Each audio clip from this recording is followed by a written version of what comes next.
Joliba tepe jabarani filɛbaw Mali kɔnɔ ani Mali kɔ kan an ka foli b'aw ye ani fɛn fɛn sɔgɔlen b'an na ni waati in na fiɲɛsuru sira fɛ an ka foli b'aw ye kokura ka yira la k'a fɔ nin ye aw ka jɛmukan Mali waati sere jɛmukan bɛ sigi aw ye mardi o mardi a balimakɛ Musa Tɛnbele fɛ walasa an ka se ka kuma jamana kunkanko kan donc o siratigɛ kɔnɔ bi an y'an ka maa wele min ye mun ye o ye kunnafonidila ye sabula an bɛ se k'a fɔ nin kɛnɛ in kan ale kɔni tɛ maa dogolen sabula nin t'a siɲɛ fɔlɔ ye an ka kɛnɛ in kan min ye ne yɛrɛ denkɛ ye Bozogɛni Abubakar Payitaw n y'o de fɔ a kɔni fɔra ko ɲina ko tellement funteni kun ganna ko bozow olu tun ye ji bila jɛgɛw ye ji bila ko jɛgɛw ni bozo yɛrɛ tun bɛ kuma o bɛɛ fɔra yan donc nin waati in na Bozogɛni kɔni ale bɔra ji la ale b'an bolo yan nin waati in na donc Abubakar Payitaw ale de b'an bolo nin waati in na an n'a jɛ ka masala bɛna boli babu min kan bi waati in na a dogolen tɛ maa si la k'a fɔ bi jamana babu kɔni i n'a fɔ actualité bɛɛ b'a kalama nin waati in na min ye parti politique olu kɔni ka sɔnguruni min ye gouvernement olu kɔni ye gafe bɔ ka yira k'a fɔ parti politique ani association jɛkulu minnu bɛ yen minnu bɛ politique baara kɛ k'olu k'u ka baaraw ɲɔngiri nin waati in na donc an da bɛna don o la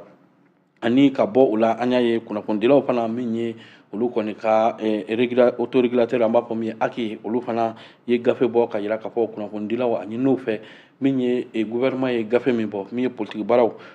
politique mɔgɔw ka baaraw ani u ka kɛnɛw ko ayiwa ko kunnafonidilaw min bɛ sɛbɛnni kɛ minnu b'a fɔ ani minnu yɛrɛ bɛ jabarani na ko maa si kana ye a kɛnɛ kan ka se ka o baara kɛ o nɔgɔni na min ye maison de la presse ye min ye kunnafonidilaw bɛɛ ka soba olu fana ɲɛmaw ani kunnafonidila ɲɛmaw olu ye ɲɔgɔn sɔrɔ walasa ka hakili jagabɔ kɛ aki ka nin gafe in kɔnɔ olu fana ye communiqué bɔ ka yira k'a fɔ olu t'u yɛrɛ ye nin baara in kɔnɔna na wa kuma min fɔra olu tɛna na a bato bi u tɛna na a bato sini donc o ko kɔni bɛ yen an da bɛna don o walawalali la sabula an bɛ se k'a fɔ min ye maison de la presse ka communiqué o don Payitaw yɛrɛ tun bɛ yen an ma fili ale yɛrɛ kun sigilen bɛ Banjugu kɔfɛ coyi donc o kɔrɔ ye ko baara bɛɛ kɛra ka kuma bɛɛ fɔ a ɲɛna n'Ala sɔnna an n'ale bɛna jɛ nin waati in na ka walawalali kɛ aw ye an nin waati in na n'Ala sɔnna Payitaw i ni su. Musa n b'i fo foli diyara n ye ni n sigira nin kɛnɛ kan waati o waati n bɛ kɛnɛ lamɛnbaga n b'a fo parce que n b'a dɔn sɛgɛn min b'a a kɔfɛ ka émission labɛn ka mɔgɔw wele ka thème dilan fo ka mɔgɔw ka kɛnɛ kumaso lasɔrɔ n b'a dɔn min b'a la gɛlɛya min b'a la donc n bɛ e yɛrɛ fo la parce que i b'o wuli ka jɔ bɛɛ lajɛlen kɛ yaasa ka se ka i lamɛnbagaw ani i filɛbagaw k'olu kunnafoni o kɔfɛ mɔgɔ minnu bɛ k'an lajɛ minnu bɛ k'an lamɛn n b'a u bɛɛ lajɛlen fo parce que bi a ma nɔgɔn k'i ka an filɛ yɔrɔ su ta an filɛ wagati min na sisan ka i ka sɛgɛn ni fɛnw k'u bɛɛ lajɛlen bila k'i sigi k'an lajɛ u bɛ k'an lamɛn n bɛ o fana fo dibila baara kɛbagaw n ka foli bɛ olu bɛɛ lajɛlen ye parce que olu kɔni tɛ an t'olu ye mɔgɔ t'olu mankan mɛn mais u jɔyɔrɔ ka bon kosɛbɛ baara in na. ok o jɔyɔrɔ ka bon surtout Lamine o kɔni ye cɛgana chef ye ka fara Isu kan o ni min ye nin waati in na ne yɛrɛ tɔgɔma Musa Sanogo olu kɔni bɛ walasa ka se ka kumaw ani jaw lase aw ma mais yanni an ka don sujet yɛrɛ kɔnɔ babu dɔ kɔni bɛ yen min bɛna kɛ gɛlɛya ye kosɛbɛ sabula Payitaw an y'a ye pacte de stabilité signeli kɔfɛ min ye baarakɛlaw ni syndicats lafasajɛkɛlaw bɛ o tɛgɛ don bolonɔ min na ka yira k'a fɔ nin waati in kɔnɔna na ko an k'an sigi an k'an teriw walasa gɛrɛmisɛnmaninw ka se ka bila yanni jamana in ka basigi nka an y'a ye nin waati in na a tun bɛna kɛ bras de fer ye sabula a bɛ kalo caman bɔ Sina bɛɛ tun ye kunkan bɔ ka yira k'a fɔ hakɛ dɔw kɔni maaw dɔw tɔɲɔnen don maaw dɔw bɔlen don a hakɛ yɛrɛ kɔnɔ u ye wulikajɔ caman kɛ a bɛ ɲini ka kalo 3 kalo 4 bɔ o bɛ boliboli la walasa o ni jamana ɲɛmɔgɔw ka se ka ɲɔgɔn faamu o ni nin baarakɛ yɔrɔ ɲɛmɔgɔw ka se ka ɲɔgɔn faamu walasa minnu tɔɲɔnen don k'u ka bila hakɛ kɔnɔ wa an y'a ye o ye kunnafoni sigi caman kɛ ka yira k'a fɔ fɛn fɛn bɛ ka ɲini o tɛ fɛn ye ko min tɛ sariya kɔnɔ olu y'a yira dɔrɔn jamana ɲɛmɔgɔw u ka sariya bato wa an y'a ye o waati o ka secrétaire général yɛrɛ tun taara yɔrɔ jan ale yɛrɛ tun ye ale ka taa fo ka taa ministre des finances yɛrɛ k'o jalaki kosɛbɛ parce que ko o ye olu dɔ ye nka n'i ye jateminɛ ko nin hakɛ tɔn bɛ ka kɛ a bɛɛ bɛ ka kɛ ale ka secteur kɔnɔ donc ni olu ɲininka c'est comme a bɛ ka ɲini yɛrɛ k'olu affaiblir o ye kunnafonidi caman kɛ nɔmabɔ nka an y'a ye nin waati in kɔnɔ kunun an y'a ye o ye gafe bila k'a fɔ u bɛna baara bila kɛ bɛɛ dun b'a dɔn ni olu ko bɛ taa grève la jamana de bɛ jɔ parce que n'i y'olu ka secteur lajɛ vraiment c'est le secteur le plus sensible parce que assurance microfinance banque ka taa pétrole ni fɛnw na station c'est dit voilà o de station pétrole ni mine ninnu ni ye jateminɛ kɛ n'olu ko bɛ taa grève la bi a bɛ impacter jamana kan il a fallu que o ka préavis bila pour que négociation ka kɛ bɛn ka se ka sɔrɔ maintenant mɔgɔw b'u yɛrɛ ɲininka mais pourquoi attendre jusqu'à ce que aller au préavis ka sɔrɔ a bɛ kalo caman bɔ mɔgɔw ni ye démarche kɛ est-ce que on revient k'a fɔ ni jamana kɔnɔ n'i bɛ misikili bɔ hali bi i sɛbɛ tɛ dɔn. Bon, Moussa il faut que parce que depuis pacte me signé au Ratimla et on est réserve blanc et kadamuka parce que on bi jamana mun kono ma jamana don on bi jamana mun kono on ba jamana nyemgo amu ka agilinaw don et parce que en fait malheureusement c'est dommage de le dire on bi jamana mun kono fama te comment à quel dit à dit à ma aérien quoi bon ni mangamake bon ni o jamana jamana bi joro o jamana la c'est vrai en bela jelenga jamana do mala kuma foli avec d'autres mais pourtant c'est ça en fait la réalité ame jamana e ko o jamana olu ni fin façon na ambe fama kan nu parce que tasoro souvent nyamgo de be a don comment ni ninga kan aller ba nyini ka di comment ma donc a ka ca ala fɛ o caman na a ma si ka taa baarabila boloda a ma si ka mankan boloda parce que mɔgɔ minnu bɛ ɲɛma olu yɛrɛ b'a dɔn i bɛ baara min kɛ donc olu b'a dɔn i bɛ baara min kɛ i bɛ baara min kɛ nafa min b'i ka baara la donc i ni min ka kan i ka hakɛ olu yɛrɛ b'i ka hakɛ d'i ma mais ici tel n'est pas le cas parce que i bɛ taa sɔrɔ hali ni n'a fɔra ko papier dɔ ka bɔ ka avantage di mɔgɔ ma sanfɛ mɔgɔ de bɛ avantage bɛɛ cɛ ka ko mais pourtant olu tɛ se ka foyi kɛ ni dugumamɔgɔ tɛ a dɔw la avantage dɔw la o bɛ ɲini a dugumamɔgɔ kɔ yɛrɛ donc prime o ye fɛn fɛn dotation fɛn o fɛn olu de b'a bɛɛ cɛ k'a bɛɛ k'u yɛrɛ kun donc jamana in gɛlɛya dɔ ye maintenant jamana in gɛlɛya wɛrɛ ye min ye o ye k'a fɔ sariya batobaliya an mɛnna an bɛ kuma in fɔ mali kɔnɔ i bɛ kɛlɛ de kɛ k'i ka hakɛ sɔrɔ hakɛ sɔrɔlen kɔfɛ i bɛ tila ka kɛlɛ kɛ ka hakɛ lawaleya c'est à dire que hakɛ sɔrɔli tɛ a bannen ye f'i ka tila ka kɛlɛ de kɛ ka hakɛ in fana lawaleya donc c'est un peu donc o de ye sariya batobaliya donc maintenant ni a fɔra ko ka na charte dɔ signé ka bolonɔ bila sɛbɛn na pacte de stabilité pour que ayiwa baarabilaw ni kɛlɛ minnu bɛ yen lafasa tɔn kɔnɔ k'o kɛlɛw k'olu sonsɔrɔ yanni wagati dɔ cɛ an y'a fɔ ni a ko a b'o kɛ a kɔmasegin bɛ kɛ jumɛn ye faama de bɛ hakili to ɲɛfɛmɔgɔw de b'u hakili to kɔmɔgɔw la k'a fɔ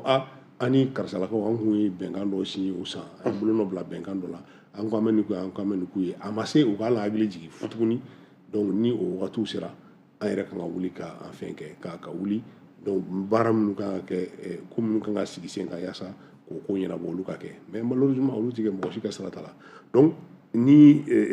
conciliation convoquera i b'a ye o conciliation na mɔgɔw de bɛ ta o mɔgɔw fana souvent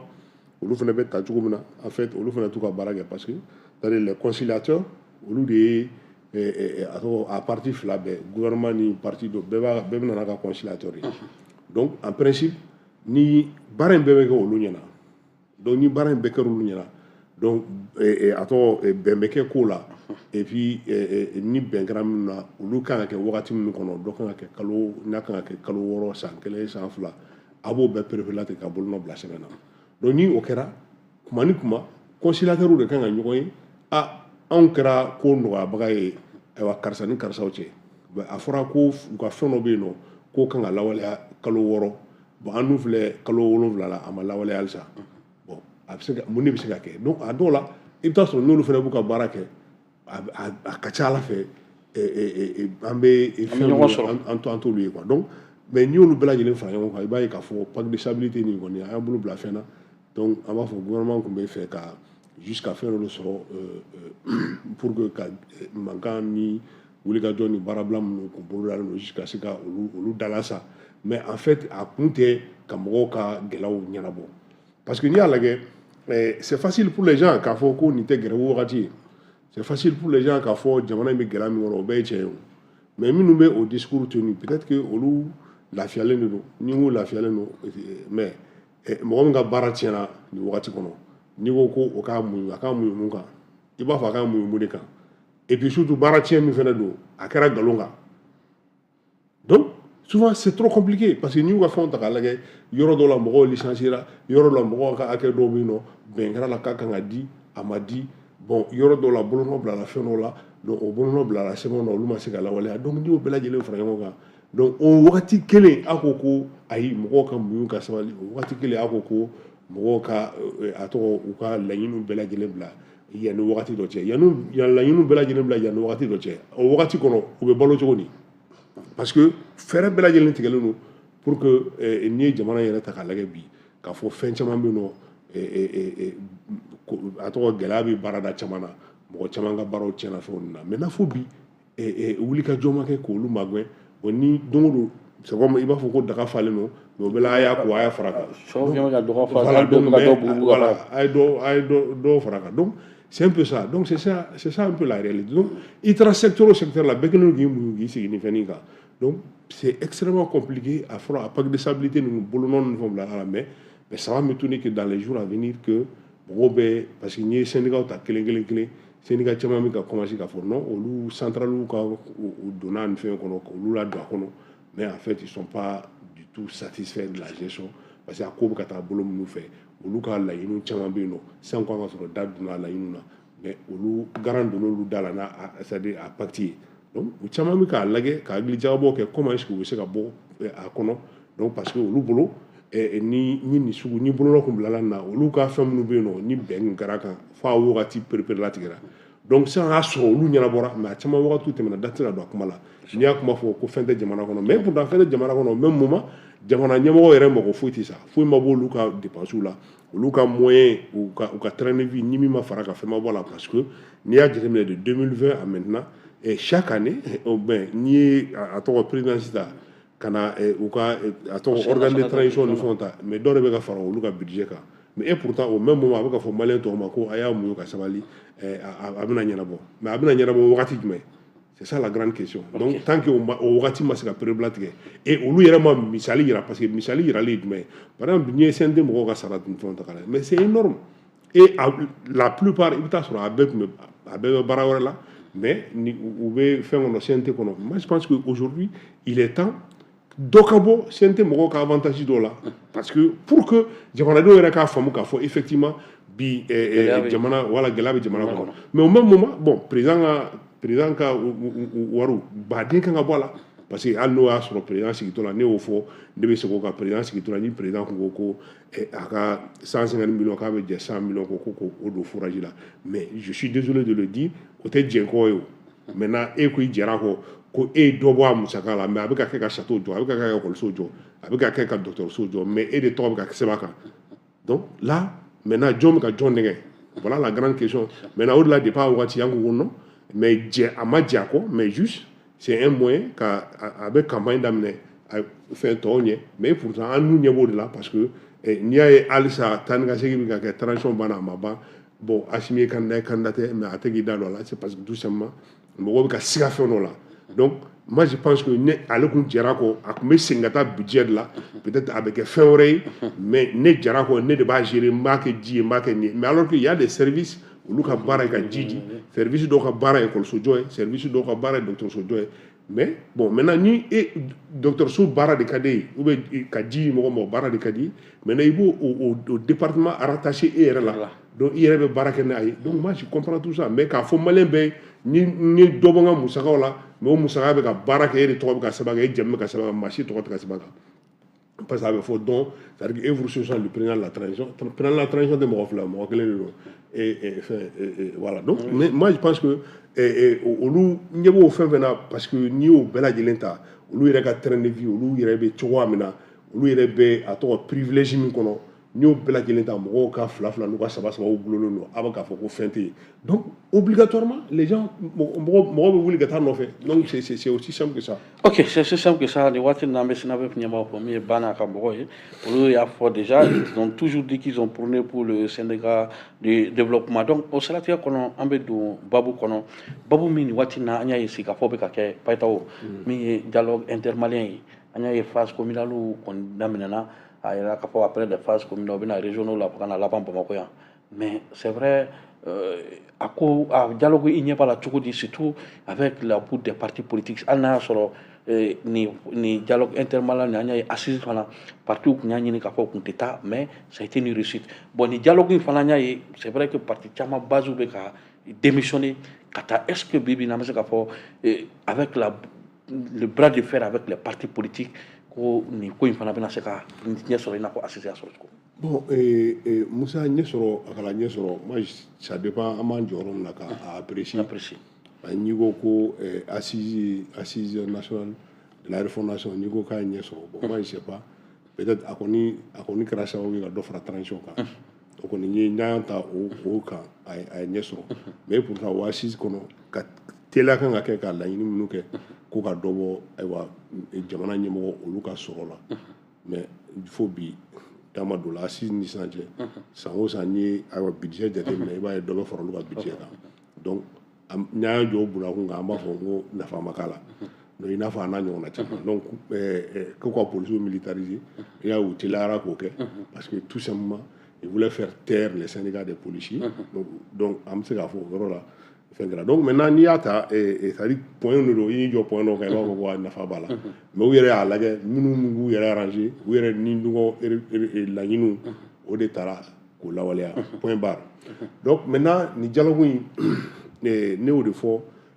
parce que il est important an ka hakili lajigi kɛ mun de nana ni dialogue intermalien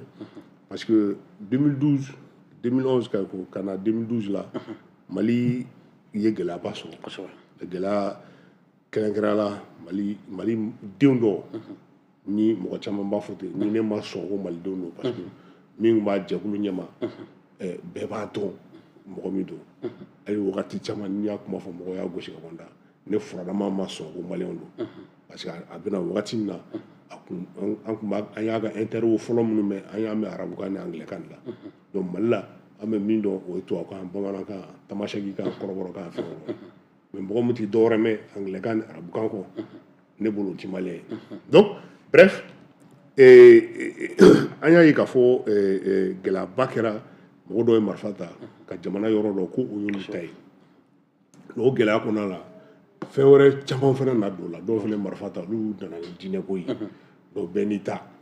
donc an y'a ye k'a fɔ o kɛra gɛlɛyaba ye 2012 fo ka na ni ayiwa président ATT ala ka hinɛ la o ka fanga dafiri donc depuis o kɛra o 2012 san fo sisan Mali ma a yɛrɛ sɔrɔ donc à un moment donné an y'a ye k'a fɔ wulikajɔw fanga bonyana kosɛbɛ Mali ni a nɔkan jamanaw o n'a dɛmɛbaga jamanaw olu ye wulikajɔw fanga bonya ka taa bɛnkan kuma ɲɔgɔnyaw kɛ Algérie jamana kan fo ka taa bɛnkan sɛbɛn dɔ kɛ maintenant o bɛnkan sɛbɛn o ye que accord pour la paix et la réconciliation donc issu du processus d'Alger donc an y'o accord fɛngɛ hali n'o y'a sɔrɔ a bɛ wagati bɔ an yɛrɛ fɛnɛ y'o accord dénoncé parce que ce qu'on avait voulu faire an ko c'est impossible parce que u tun bɛ fɛ ka kɔfɛ sen bila ɲɛfɛ sen ɲɛ parce que mɔgɔ dɔw de ye marifa ta donc mɔgɔ min dɔw ye marifa ta maintenant n'a fɔra sigikafɔ kɛra dɔw ko k'u tɛ maliyɛn ye bon a fɔra bon minnu ye marifa ta k'u ka jamana tila donc an bɛ se ka kuma ni olu de ye mais minnu ta ye diinɛko ye an tɛ se ka kuma n'olu ye bon o ye gɛlɛya don ko la parce que on ne sait pas quand est-ce que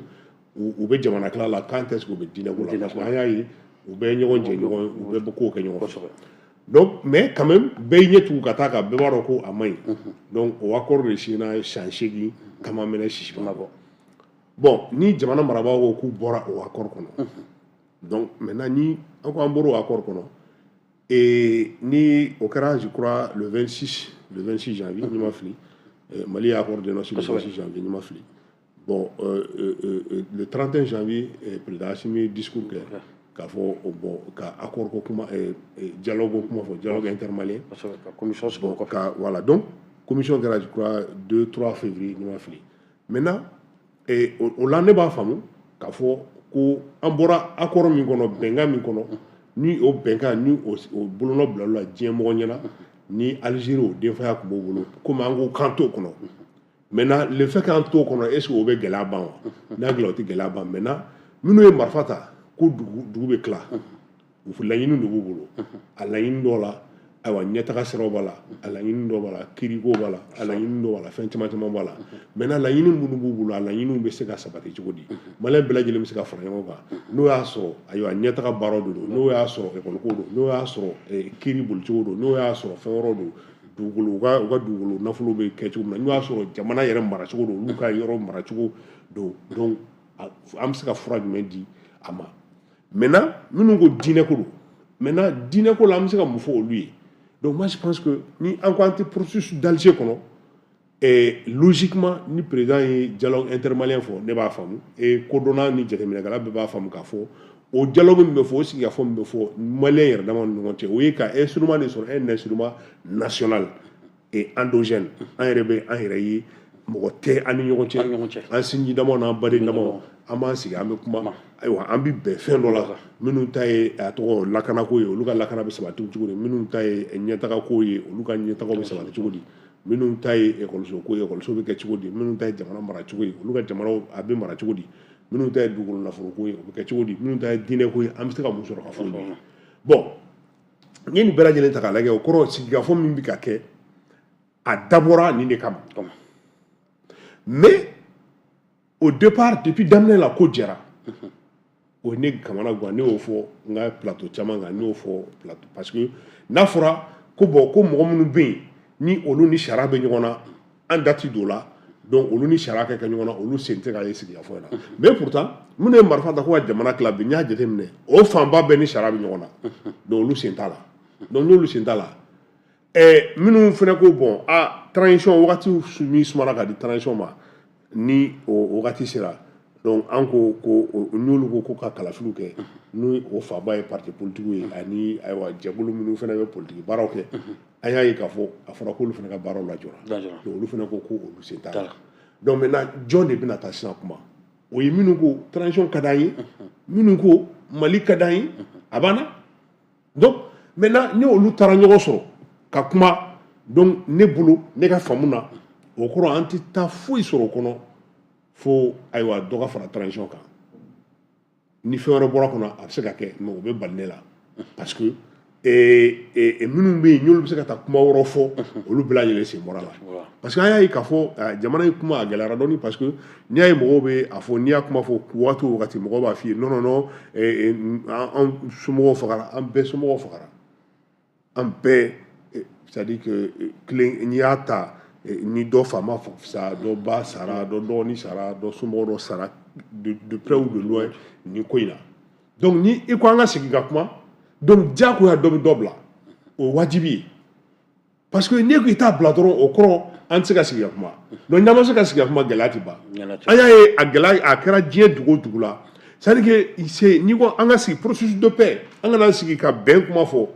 compromission dɔ don quoi donc e bɛ fɛn dɔ bila fɛn dɔ dimi kɛra e la e b'o dimi de bila yaasa min y'o dimi k'e la i n'o ka se ka sigi ka kuma mais n'e k'i t'a dimi bila mais ne tɛ sigi ka fɔ kuma nafa la o bon maintenant je crois que n'i ye fɛn bɛɛ lajɛlen ta au niveau politique hali i bɛ ka to fanga la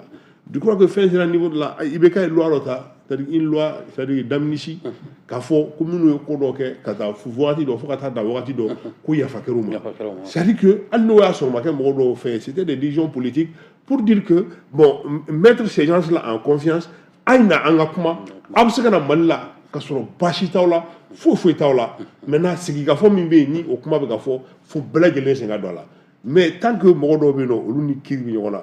olu tɛ se ka na parce que kiri bɛ olu nɔ kan donc olu bɛna kuma olu tɛna se ka na kuma ka n'u niyɔrɔ fɔ maintenant olu bana parti politique olu sen bɔra la maintenant minnu bɛ taa sisan olu bɛ taa jɔn de tɔgɔ la u bɛ taa jɔn de représenter c'est ça la grande question que je me pose parce que n'i y'a fɔ u nana fɔ non maire don u nana fɔ a tɔgɔ préfet don u nana fɔ ko gouverneur don u bɛna fɔ ko a tɔgɔ administration mɔgɔw ni fɛnw don mais ne bolo kɛlɛ tɛ ne ni cɛ ɲɔgɔn ka taa sigi ka kuma an bɛ taa baro de kɛ o maintenant kɛlɛ bɛ minnu ni ɲɔgɔn cɛ parce que an bɛɛ ko an bɛ Mali ko de la an bɛɛ ko Mali tɛ tila an bɛɛ ko tilacogo tɛ Mali la an bɛɛ ko Mali diinɛ bɛ cogo min na an b'an yɛrɛ ye Mali diinɛ ko kɔnɔ donc maintenant pour nous on n'a pas de problème avec le Mali nous on n'a pas de problème avec la République du Mali. Maintenant, au moment de Marfata Ouattila, Galabolu de Ninjamanache, Al-Nasr Jamanadono, Ambafo Jamanademo, la Ouattilo. Maintenant, il faut nous faire Kassigakuma, nous nous Sigrakuma, en sona, anti-Marfata Touni, Nanyani Ninike. Donc, ni l'aéroport Tarakafo, on l'oubeke, en ce moment, on se fo, aywa, ayi benkan sema mi soro, sisa Malidon yera damane nyogonche, on se ka fo, aywa, ka agilatige, ka fo ko gela mi be nyo lakanabala gela mi be ni Mali bo kono abi katani santan abina ban atime. Mais ni o make, an yera damanu an ko ami Mali ko la, an ko Mali ti klato ti Mali la, o de kara ngo discours à 100 ans bela jelen kono, ni an taran sigi ka kuma logiquement on peut t'en de faux. Ça vaut quoi? C'est cette question que je me pose. Okay. Maintenant, est-ce que quelque part, ni un y'a qu'on gala qu'à foko, amène un affaire dans ce rôle-là, est-ce que en tant qu'un négatif? C'est cette question que je me pose. Okay. Parce que ni à Tagalagé et à Toro terminé, ni processus de bella gelé, et souvent, j'ai beaucoup de respect pour eux, mais c'est à peu près les mêmes personnes, chaque fois les mêmes personnes, pour les mêmes exercices. Bon, maintenant, ni dialogue national inclusif dans Deni, ni Okara, Ibeka Kakilera. C'était les mêmes personnes qui étaient à Kouloukmaniefala. Maintenant, aux recommandations, au Loubemi, est-ce qu'on l'a voilà là? C'est la grande question. Mais ni il n'en a sigafo, mal problème est que les négociés. Flatte, ame sigafo bakeleke, la ninu bela gelekele. Donc, ne yagila, wakati do serasa, anga musakao, anga do fenorola. Parce que ni ata fait déni dans dialogue national inclusif, conférence d'entente nationale, kana journée de concertation, kana assise là, ni loupé la gelen fayo ka recommandation ko recouper ka regrouper Mali solution bokono sincèrement. Mais face à Jakuye ni na mi ne be mi na dron oui faire ni dabalu beke mon bi fara transition ka parce que ayere kibaro soro ka fo aywa yoro do la atelier do la au comment de ka fo 30 ans donc 30 ans. Donc maintenant est-ce que ni sigi fo de traquer ko anga do fara transition alors que fara dialogue intermalien pour la paix et la réconciliation nationale. Parce que c'est extrêmement important. Au lieu de faire ça, mais il y a un ministre Bora, qu'on président du dialogue comment faut qu'un accord m'a dénoncé. Nous non, mais nous on est des acteurs, on est des observateurs. Un flèche qui a dit, président du dialogue faut à un discours là à la nationale. D'accord, mais dialogue minier en bas Keneka 600. On nana au dialogue comment nana accord dénoncé les conflits. Voilà pourquoi, avec le dialogue intermalien pour la paix et la réconciliation nationale. Parce qu'on a un accord de la femme, on a un accord de la frontière. Donc, national, si ça, moi, mais là, au cours, ni ce qui a fait, à Famba, à Aguilina Belebele, où il y a Glamimbe, Ani Bamatou, voilà. Donc, maintenant, nous sommes Marfata, il faut nous cacher. Nous ne marfata pour kuna, nous n'avons pas dîner pour la, nous n'avons pas fait un rôle, faut le cacher. Mais comme je m'en ai comme un galé, ah on se moque Sarah, oui, monsieur Colombo Keta, mais on m'a dit moi aussi, mais n'en quoi ngata ben là, mais qu'on accepte, ngata ben, mais n'en quoi tita ben venela, comment un double ben mine, avec un photo comme là, qui dans le mena tessalou mena, engagement de femmes, maintenant ngata ben go kuma la tourni. Anga fo bo comment anga dugu minana ka banti bengo kuma la maintenant Mali république kele a klato kota la no ni mi te soma yoro mo kadi betre moi je pense que au bateau musakam be ka fo ko doni dialogue là au bateau vraiment abo musaka do faire là. OK, mais est-ce que ni be jatemina bibina est-ce que parce que ni jatemina que cadre de concertation donc be et mi administration territoriale ni et parti politique mo non te au bora conseil des ministres là. Parce que ni jatemina que parti politique mo be communiquer ni sofana soro conseil des ministres kofeli mais alors que cadre donc be administration ni parti politique mo ngonté régulièrement au look be sika foké mais est-ce que ni boudima min kera est-ce que ni gouvernement et surtout administration de tanta ka ni président il a fait non seulement ka ira ka fo dialogue bi mais pour que ka se ka familial soro au cadre comme d'habitude les convier à parti convier Kaseka a a problème souligné il n'a pas d'habitude d'avoir quelque chose quand il y a qu'à faire ni problème ni situation de pays donc pour ne pas déranger le dialogue mais pour que sama le couvert quand ta bo kere fait ko la an si dialogue ma folo an be faire baraw ka suspend est-ce que nous fana kun kera bi ina ko ni parti politique ɲɔgɔn cɛ parti politique ou position mun ta est-ce que o kun b'o ta puisque caman fana ka analyse bɛ ka bɔ ko nin ma kɛ waati si fo waati min parti politique dɔw fara ɲɔgɔn kan pour demander k'a fɔ ko transition banna wa fɛɛrɛ ka kɛ pour que ka se ka transition recadrer caman y'a jira k'a fɔ o kama ko nin décision nu fana ka ta kumaw bɛ ka caya mais est-ce que ni cadre kun sigira comme d'habitude ka ɲɛfɔ i n'a fɔ olu ye ɲɔgɔn cɛ ka bɛn a kan est-ce que nin buduma min kun kɛra bi est-ce que nin kun bɛ ye est-ce que ni nin tɛmɛna kɔ tuguni administration territoriale yɛrɛ ni parti politique mɔgɔ cɛ est-ce que yɛrɛ fɛ tuguni vraiment danaya min kun bɛ confiance min bɛ yen o bɛna se ka rétablir dialogue bɛna se ka rétablir u ni ɲɔgɔn cɛ. Bon, dialogue rétablir ka gɛlɛn parce que diɲɛ fɛn o fɛn bonya ka y'a la parce que depuis une transition sigira Musa je suis désolé de le dire fɛn caman fɔra olu tɛ sababa ye parce que a y'a ye transition sigira d'abord slogan de dilanna jamana in tiɲɛna karisalakaw de don jamana in tiɲɛna karisalakaw de don et a karisalakaw don a caman ye a bɛ k'a fɔ ko politique mɔgɔ de don et minnu bɛ ka c'est-à-dire que o kuma ninnu sinsin kosɛbɛ i bɛ taa sɔrɔ a caman ye sɔrɔdasiw kɛrɛfɛmɔgɔw ye donc maintenant i b'a faamu k'a fɔ ko nin min kɛra dynamique dɔ de bɛ sen na a mɛnna o dynamique peut-être que an y'o c'est-à-dire que o laban de ye a dynamique bɛ bange min na an y'o de ye n'o ye nin acte ye parce que il faut que an k'o fɔ ɲɔgɔn ye jamana in tiɲɛna c'est à tous les niveaux hein, parce que ceux qui veulent nous faire croire que je ne suis pas le porte-parole des partis politiques, il faut que cela soit très clair, mais nous sommes des observateurs, nous sommes des analystes, nous avons fait un fond, on a fait à Tienka. Parce que ni sa Mali, Mali, y a un sambi oro ani nani. A sambi oro ani nani, ni a fait un sora sui jamanambra, sambi savani chez Yando. Donc, et si vous voulez jamanambra, doni ça ni doni. Donc, on sera sur une big fangala, civil fangala.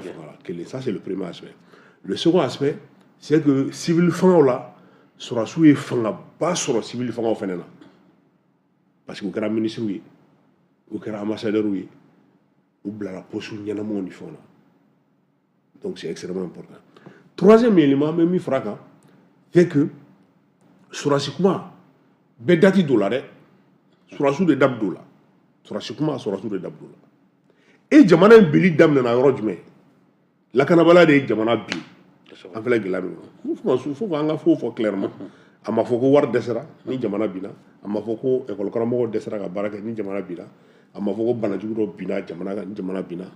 a ma fɔ ko ayiwa a tɔgɔ transporteur de dɛsɛra ka mɔgɔw transporter ni jamana fɛngɛra maintenant lakanabala de na firila jamana kan donc an bɛ gɛlɛya o gɛlɛya ye o gɛlɛya bɛɛ lajɛlen nana parce que lakanabala nana o lakanabaliya o kɛlɛli Musa e tɛ ne tɛ o ye sɔrɔdasiw de ye donc minɛn da jɛngɛnna olu ka fanfɛla de la donc ni minɛn da jɛngɛnna olu ka fanfɛla la bi est ce que an b'a sigi ko minɛn da jɛngɛnna olu ka fanfɛla de la wa ayi maintenant an b'a a bɛ lakilen cogo di an b'o de ɲini donc maintenant mɔgɔ mɔgɔ ta ye maliko ye bi an tɛ an sigi ka ɲɔgɔn accuser o an bɛ jamana bɛ tilen cogo di an b'o de ɲɛɲini k'o ɲɛdɔn donc n bɛ fɛ ka min fɔ dɔrɔn c'est que hali n'i y'o jateminɛ i b'a ye recrutement ni fɛnw na mais ka na ni recrutement somɔgɔw recruter ni den recruter o daminɛna min c'est ça an k'o réflexion hakili jagabɔ bɛɛ lajɛlen kɛ donc moi je pense que ce discours là ce narratif il faut mettre fin à ce narratif là jamana ce qui est sûr problème c'est que aujourd'hui nous sommes dans des problèmes problème bɛ yen nɔ et problème min bɛ yen nɔ mun de kan ka kɛ pour que an ka bɔ a problème kɔnɔ Musa e ne ka baara kan ka kɛ jumɛn ye pour que an ka bɔ a problème kɔnɔ et Jean ka baara kan ka kɛ jumɛn ye Paul ka baara kan ka kɛ jumɛn ye Saka ka baara kan ka kɛ jumɛn ye etc. donc moi je pense que o la an b'a ye ni an y'o o discours sugu tenu i b'a ye an bɛ bɔ jamana kɔnɔ san an bɛ bɔ gɛlɛya kɔnɔ sans problème maintenant o ye n ko de la n'i ye a jateminɛ il y a un mépris total bi jamana bɛ minnu bolo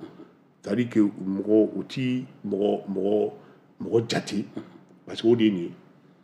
ye ni jamana kɛra jamana b'anw de bolo min ka di anw ye an b'o de kɛ don min na an b'o de kɛ wa an ti fɛn yɛrɛ sara mɔgɔ la nin y'o de ye parce que o de la minnu b'a fɔ ko non k'a kana politique mɔgɔ lamɛn ko politique mɔgɔw ye fanga ɲinaw de ye mais ne ko n ko mais je suis désolé u ye k'u ka kulu sigi fanga ɲini de kama parti politique ye fanga ɲini tɔn de a yɛrɛ bɛ fɔ ko fanga ɲini tɔn olu ka kulu sigi fanga ɲini de kama mais ni kumana ko non k'a kana kuma politique mɔgɔ fɛ ko politique mɔgɔw ye fanga ɲinaw ye bon d'accord ni politique mɔgɔw ye fanga ɲinaw olu kɔni y'u ka tɔn sigi fanga ɲini kama mais bi fanga bɛ mɔgɔw bolo mɔgɔ minnu bolo olu ma sigi fanga ɲini kama donc moi je pense que ce narratif an kan ka bɔ o fɛn bɛɛ lajɛlen kɔnɔ maintenant e filɛ ka min fɔ ko ka cadre de concertation pour que au moins ka mɔgɔ k'a ɲɛfɔ mɔgɔw ye o ye i b'o ɲɛfɔ mɔgɔw ye n'i bɛ mɔgɔ minnu jate n'i b'u bila hali mɔgɔ minɛn kɔnɔ c'est ça en fait la réalité sinon a tɔgɔ constitution kuma ni fɛnw daminɛna mais partout ma dissous a wagati n ko an appuyera politiciens kan ka campagne kɛ ka oui campagne kɛ parti caman na a ma kɛ wa donc maintenant cette fois-ci mais ils ont fait un constat ye mun ye o jateminɛ dɔ de kɛ wagati kɛra jamana marabaaw tun ye ayiwa décision ta ko transition k'u bɛ san 2 fara kan o taara juin kalo 2022 san u yɛrɛ tilala ka ko a tɛ daminɛ o juin yɛrɛ dɛ mais u bɛ segin ka taa fo mars la donc au kɔrɔ mars 2022 mars 2024 théoriquement transition banna maintenant o transition banna kuma ma fɔ mɔgɔ ye fɛn ma fɔ mɔgɔ ye mais et pourtant layidu kan dɔ de dira donc ni fɛn ma fɔ mɔgɔ ye kuma ma fɔ mɔgɔ ye n'o wagati tɛmɛna o wagati kɔfɔlen fana n'o tɛmɛna mais les partis politiques ils sont en droit o y'u ka hakɛ ye k'a fɔ ni wagati min fɔra komi o wagati tɛmɛna ayiwa an b'a ɲini sisan kalafili ka kɛ dɔw ko ko ka transition civile sigi dɔw ko ko ka nin kɛ ka institution dɔ sigi pour que min bɛ se ka kalafiliw labɛn dɔw ye kuma caman caman fɔ maintenant moi je pense que o ye bɛɛ n'i hakilina ye mais jamana bɛ minnu bolo k'a mara a k'a dɔn ko mɔgɔ dɔw de fana bɛ yen nɔ olu bi olu bolo t'a la mais diɲɛ falen ye maintenant olu fana layidukan dɔw de dira mais an y'a ye k'a fɔ ni o bɛɛ lajɛlen taara ka o kɛ komi n'i y'o kuma fɔ k'i da ye falakɔnɔ bin tigɛ k'o kuma yɛrɛ man ka fɔ et ministre yɛrɛ bɔra ko non k'olu kumana mais la question que je me pose et transition mana bɔlen ni san 2 ye olu de ye calendrier fɔ o calendrier ma maa ɲininka. oui puisque ministre de yɔrɔ fɔ ko parce que olu y'a jira k'a fɔ report léger bɛna kɛ date kan. Parce que le ministre bɔra waati dɔ la ka jira k'a fɔ il y aurait un report léger par rapport à la date. Donc ale ko ale kun kumana o la. Donc ça veut dire n'ale kun ko report léger donc ça sous-entend que tension kan ka ban waati min mɔgɔ kan ka bila o hakili la donc ça veut dire que o bɛna taa o de la parce que ko aspect caman bɛ yen minnu kan ka adapter nouvelle constitution bɛ y'a fɔ cogo min a tɔgɔ révision de liste électorale kan ka kɛ waati min donc a ko nin bɛɛ ko donc ale fɛ ils ont été déjà très clairs peut-être mɔgɔw ma faamu waati. ayi mais Moussa qu'on soit clair ne ka dukɔrɔ kuma la n'a ka di ne ye ne kuma cogo min ka di ne b'o kɛ quoi n'a ye mɔgɔw ja o k'a faamu n'a ye mɔgɔw ja o k'a faamu parce que ne ka dukɔrɔ problème de don mais jamana ko problème na o t'a la o jamana ko problème na jamanaden bɛɛ de jɛ ye jamana ye maintenant ni jamanaden bɛɛ jɛ ye jamana ye i bɛ kuma kilennenw de fɔ kuma minnu bɛ faamuya mais ka kuma dɔw gulon tigɛ ko mɔgɔw b'a faamuya k'e bolo mɔgɔw b'a faamuya moi je pense que sincèrement et ça c'est mon point de vue moi je pense que o ti ko dilan o t'a solution ye. mais n'a ko léger report bɛ yen donc ça veut dire que ça sous-entend que date min fɔra a tɛna se ka kɛ o la. ça ne sous-entend pas o n'a tɛ se ka k'o date la qu'est-ce qui empêche aujourd'hui le président Assimi ka politique mɔgɔw wele k'a fɔ voilà la réalité et jamana yɛrɛ ye réalité filɛ an kun ye wagati kofɔlɔ min fɔ kalafili tɛ se ka kɛ ka bɛn o ma a ye kalo 6 d'a ma a ye san 6 d'a ma qu'est-ce qui l'empêche. mais puisque administration territoriale fana ni parti politique non o tɛ o ko dɔw bɛ yen nɔ o bɛ administration territoriale dépassé o parce que aujourd'hui administration territoriale aujourd'hui sincèrement il est dans une posture c'est très difficile pour lui ka mɔgɔ fara ɲɔgɔn kan je donne juste un exemple mɔgɔ minnu bɔra ka premier ministre Buruja ka fɛn bɛɛ da premier ministre kan de traiter de tout et ka chef hiérarchie parce que le premier ministre c'est le chef hiérarchique du ministre et mettons le reçoit publiquement qu'on photo publiée bɛɛ k'o ye mais ne bɛ ɲininkali dɔ kɛ est-ce que mɔgɔ minnu bɛ Assimi Buruja a bɛ sɔn k'olu reçoit je ne pense pas. Madala, qu'on lui reçoit officiellement, qu'à la photo, t'en a publié le bololoka. Voilà. Donc, maintenant, là, il y a un problème. Aujourd'hui, mais au bout de c'est ça la logique. Hein? Mais moi, je suis chef de il sera balé chef de parce que, comment canabla il sera balé chef il sera balé qui a chef critiqué. Mais il sera oublié là, il tout reçoit quoi. Ou bien. Mais néo reçoit. Mais moi, je pense que logiquement, et Djamana à un niveau maintenant, c'est le président même Makunti Djamana solution. Le président même doit prendre les choses en main, venir discuter avec les Maliens. Voilà la réalité. Et puis, ce qui est important, c'est qu'aujourd'hui, le président a signé à position clarifiée. Je crois que c'est extrêmement important dans tout ça. Parce que on est dans un bicéphalisme juridique. Tantôt on a constitution, tantôt on a charte, tantôt on a maintenant le président doit sortir pour nous dire exactement est-ce que je suis candidat ou je ne suis pas candidat. Okay, parce que moi je pense que Obé Badimbo fait là. Parce que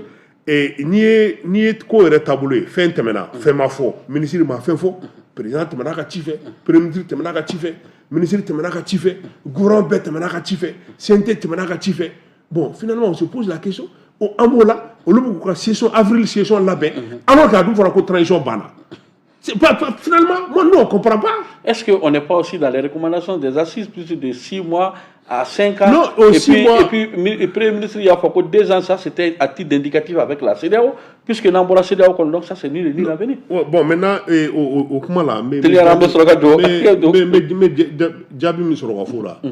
parce que l'aïdou mata CEDEAO est follow. Ça c'est très important. L'aïdou tara jamana déuni, CEDEAO de kera série. Que cela soit très important. En gros, il faut qu'on et puis 6 mois à 5 ans, on dit tira, on fourchette des tira. On fourchette qu'on a à calagé. Comme aïe jamana déun blaguelenga tidéun. Maintenant, baramin babolo, aïe baramin calfora. Abseka ke wati jumɛn mais kalo wɔɔrɔ b'a bolo fo san 5. O kalo wɔɔrɔ b'a bolo fo san 5 aw de b'a lajɛ. A bɛ se k'a kɛ wagati jumɛn kɔnɔ. Maintenant, an ma mɔgɔ ɲininka, an ma mɔgɔ ci. Mɔgɔba pression kan aw de y'aw sigi k'a b'a kɛ san 2 kɔnɔ et le choix est unique hein. c'est pas séquentiel k'a fɔ n'an ye san 2 ta n'o ma ban an bɛna kalo 6 fori ka fara kan n'o ma ban an bɛna san 1 fori ka fara kan fo ka san 5 dafa o tɛ dɛ mais comme bi bon jamana a b'olu bolo a tɔgɔ min ka d'u ye i b'o de kɛ sinon sariya ko min i bɛ choix de kɛ olu ye san 2 min ta n'o san 2 banna. Donc on suppose que nous sommes dans un virus juridique. Maintenant, il y a un développement du mec. Ou de constitution ou va faire constitution article 190 qu'on va faire jusqu'à la mise en place des nouvelles institutions. Mais la constitution ne parle pas des organes de la transition. Parce que transition baragamino, ça c'est les organes de la transition. Le président de la transition, le gouvernement de la transition, le CNT. Ou lui organe et on nous prépare la télé charte de kono on nous constitution kono maintenant constitution be kuma institution les gars maintenant où on mis faut au article 2 de be disposition transitoire là ko ayo kuma constitution kono là ayo constitution croix sigi senga yano constitution croix baraka mino bela jenga sigi senga constitution croix na barak korolen be baraka tsugo di fo ka ta fo croix fon be sigi senga donc des transitoire donc de là ko jusqu'à la mise en place c'est-à-dire que des institutions, voilà. Donc, au courant, et institutions, nous baby, on peut continuer à barraquer, par exemple, la Cour suprême, et la Cour constitutionnelle, le Haut Conseil des collectivités, parce qu'on a également le Sénat, et on a le Conseil économique, social et culturel, mais aux constitutions, la Haute Cour de justice au Boraï. Au Boraï, parce qu'au Kabara dira ça, Cour suprême de donc, maintenant, nous avons Maraboui. Et à certains niveaux de responsabilité, kataf ni comment faut qu'à d'abord comme qu'à malin fli au bine gang kamanala parce que bema donc à faut constitution kono institution de tobe ka foyer mais organtala maintenant au bout article 22 il faut article 22 ko à to fanga ko am kanga sigi ko transition mɔgɔ de b'o fanga kura sigi d'accord an bɛɛ b'a dɔn transition mɔgɔ de b'o fanga kura sigi mais o kɔrɔ tɛ ko bada don ko transition bɛ to bada maintenant n'i olu y'o fila fara ɲɔgɔn kan i b'a ye dɔrɔn u ka kumaw la u ka lasew la k'a fɔ tagali kutu kɔnɔ mais min ka fara kan dɔrɔn o ye Musa nɔrɔbila tɛ a tɔgɔ démocratie la en tout cas Mali la f'an k'o fɔ o pereperelatigɛ d'accord voilà an bɛ don dernier sujet la teliyara waati surunyana an y'a ye bras de fer min bɛ nin waati na Aki ani min ye kunnafonidilaw ɲɔgɔn cɛ dimanche fini ordonnance dɔ kɔni min ye Aki sigi an y'a ye ordonnance min sigina numéro 2014 006 PRM du 21 janvier 2014 min ye autorité de la communication min bɛ audiovisuel min b'a a bɛɛ régulariser an y'a ye o ordonnance kɔnɔ ordonnance numéro 2014 006 PRM du 21 janvier 2014 fixant comme mission première de garantir et de protéger la liberté de l'information et de la communication, ainsi celle de garantir et de protéger la liberté de la presse et les moyens de communication en masse. Elle est aussi une mission de proposition des médias à travers l'aide publique à la presse notablement. Mais ni article ni article yɛrɛ ka ni minɛn minnu ta min yɛrɛ bɛ article sigi k'a ye bi u ye posture min ta bi u ni maison de la presse est-ce que a man kan ka jɔrɔ. Musa a bɛ mɔgɔ jɔrɔ mais n bɛ fɛ ka fitinin fara fɛn kan parti politique ka fɛn kan parce que ni ministre ka bɔli jateminɛ ministre b'a fɔ ko u ye kun caman fɔ trouble à l'ordre public fɛn caman maintenant parti politique ka sɛbɛn bɛ parti politique régi mais ni o jateminɛ ni u sigalen bɛ parti politique minnu ye o fɛn o walew kɛ u bɛ se k'olu de suspend mais k'a kɛ i n'a fɔ sisan k'o fɔ ko mɔgɔ fagara a tɔgɔ nin quartier la quartier mɔgɔ bɛɛ minɛ ka bɛɛ datugu o ye sariya suguya ye maintenant on se pose des questions maintenant aujourd'hui moi je pense qu'il y a kun minnu fɔ demain des partis politiques peuvent porter plainte contre l'État pour diffamation parce que ni ko fɛn dɔ kɛra ka bɛɛ gosi berekeli la maintenant mais c'est comme l'État est partout diffamé donc c'est au-delà fɛn dɔ bɛ yen nɔ an bɛ fɛn dɔ kɛ a conséquences bɛ se ka na falen ka kɛ fɛn wɛrɛw ye an ma sigi ni fɛn minnu ye quoi mais bɛɛ lajɛlen ka amina ye vraiment jamana bɛ se ka basigi an ka bɔ nin ko kɔnɔ c'est-à-dire que lafiya la quoi donc ka n'i ka ɲininkali la ni Aki ka nin fɛn jateminɛ an b'a fɔ Aki bɔra a ka minɛn kɔnɔ parce que ni min fɔ parti politique de fɔra jamana l'État est sujet de droit nul n'est au-dessus de la loi même l'État n'est pas au-dessus de la loi donc l'État étant sujet de droit État ye jamana sariya dɔ de ta a sariya bɛ boli mɔgɔ dɔ de kan ou bien kulu dɔ de kan bon anw tɔgɔ ma fɔ kunnafonidilaw tɔgɔ ma fɔ mais Aki bɛ fɛ ka anw don a la mun na ne ma o de faamuya ne y'a lajɛ k'a ta kɔrɔn fɛ k'a lajigin ma an don kun de tɔn a la quoi Mali gouvernement ni parti politique ninnu a y'olu le ka baaraw sɔsɔ maintenant n y'olu ka baaraw sɔsɔ o kɔrɔ olu man ka réunion kɛ parce que réunion ye activité politique de ye donc u man ka jamajɛrɛ kɛ u man ka conférence de presse kɛ u man ka fɛn foyi kɛ maintenant état min ye a décision ta ale de kan ka minɛn di a yɛrɛ ma baarakɛ minɛn o décision nin o bɛ lawaleya cogo min an t'o kɛ maintenant ni mɔgɔ min ye kuma ɲini anw bɛ kuma d'o ma c'est très clair c'est pas compliqué mais a fɔra ko coup d'état o ko c'est un crime imprescriptible ou bien n'i y'a kɛ yafatigi ma fo ka diɲɛ ban mais minnu b'a kɛ n k'an bɛ micro joli la o tɛ kɛ wa parce que an bɛ micro joli la jumɛn na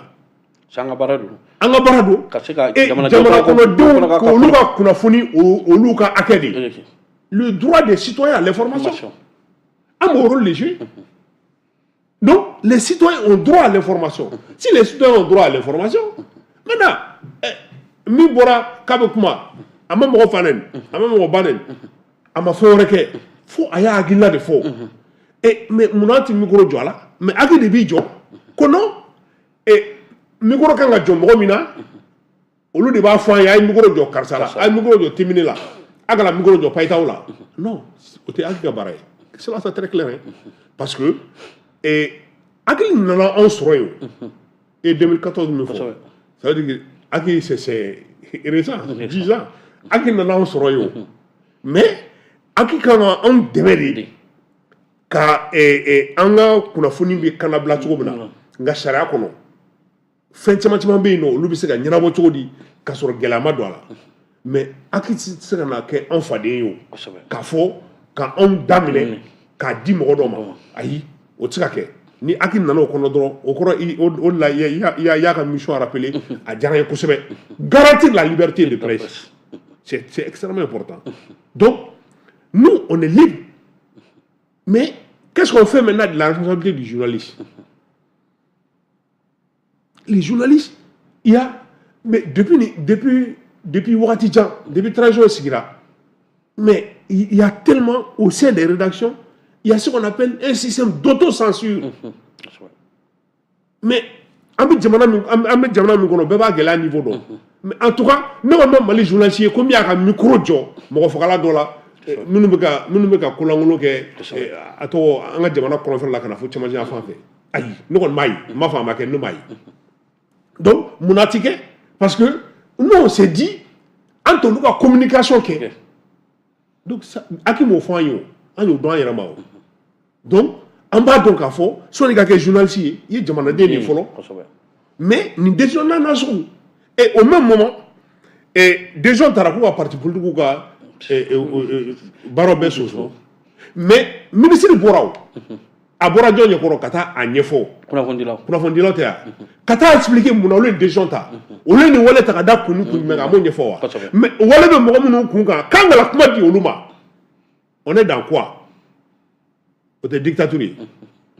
mais non parce que an ka fɛnw fɔ a fɔcogo la mais mɔgɔ fila bɛ ɲɔgɔn na a fila bɛ ye sujet de droit ye sini parti politique ils peuvent décider qu'à décret attaquer devant la Cour suprême. Ils peuvent gagner. C'est possible, c'est une possibilité. Mais nous gagnons avec quoi? Entre ces la situation là. Mais nous avons une position d'accant comment de politique Non,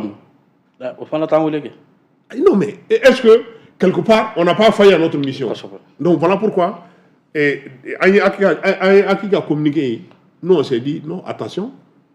Il faut bon on parce que fɛn caman kɛra an y'a bɛɛ to yen mais nin min natɔla ye n'an ma wuli ka nin kunbɛn nin ye kunnafonidi yɛrɛ bantɔla ye pewu Mali la. mais est-ce que ni Aki tun ye maison de la presse ɲɛmɔgɔw concerté fɔlɔ est-ce que o tun bɛ bɛn ni erreur kɔnɔ c'est comme si ɲɛmɔgɔ fana o y'a fɔ cogo min olu fana y'a ta bɔlɔlɔ sanfɛ ils n'ont pas été concertés mais est-ce que normalement Aki tun kan ka nin décision ta fana ka sɔrɔ a ma maison fêtière yɛrɛ fana o consulter nin affaire est-ce que n'aw tun y'o consulter o bɛ bɛn nin fɛn in kɔnɔ. Oui, mais tu sais qu'on concerté parce que nous de fois jamana a kɛra o ye quoi c'est-à-dire que minnu bɛ kuma mɔgɔw tɔgɔ la généralement mɔgɔw bɛ kuma tɔgɔ la mais a bonya t'u yɔrɔ quoi c'est comme parti politique ka décision ta k'a lajɛ ka taa conseil des ministres la bon et puis bon nin bɛ yen nɔ an bɛ ka se k'a fɔ ayiwa trouble l'ordre public bɛ yen an bɛ ka se k'a fɔ dɔw bɛ wuli ka jɔ dɔ la pour ka fɛn dɔ kɛ bon an ye bɛɛ ka activité jɔ mais non a bɛ ka se ka parti minnu na k'olu bɛ ka ko dɔ kɛ a b'olu ta o tɔgɔ ma Saka ka parti Boraba ka parti Paul ka parti Jean ka parti